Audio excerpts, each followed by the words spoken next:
नया topic start करेंगे और उस टॉपिक में हम करेंगे मुस्तकबिल में इस्तेमाल होने वाले लफ्ज़। कैसे हमें पता चलेगा कि फ़्यूचर के बारे में बात हो रही है, तो इस्तेमाल करेंगे गा गू गी के। सेंटेंस के आखिर में जब गा गू गी ऐड होता है तो उससे हमें पता चलता है कि हम कौन से वक्त की बात कर रहे हैं।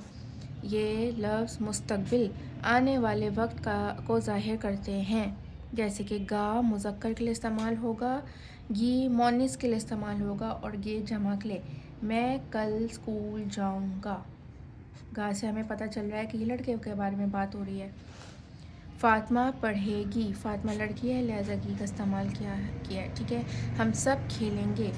आपका ये जो मुज़क्कर और मोनिस होता है, ये सिर्फ मेल और फीमेल ही नहीं बताता, बल्कि कुछ चीज़ें ऐसी होती हैं, किताबें, बहुत सारी ऐसी चीज़ें होती हैं। मैं चीज़ों की बात कर रही हूँ, चाहे वो चाँद सितारा सूरज हो, मेज़ हो, किताब हो, पर्दे हों, तो उस लिहाज से भी मुज़क्कर और मोनिस में डिफरेंस होता है कि कुछ चीज़ों को हम मुज़क्कर के अंदर डालते हैं और कुछ चीज़ों को हम मोनिस के अंदर डालते हैं, ठीक है।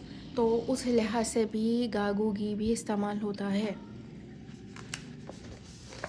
पहले हम एक्सरसाइज करते हैं, खाली जगह पुर करें। मैं कल स्कूल जाऊंगा। जाऊंगी भी हो सकता है, गा भी हो सकता है।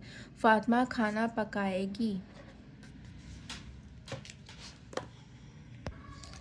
बच्चे खेलने जाएंगे। अब्बू दफ्तर जाएंगे।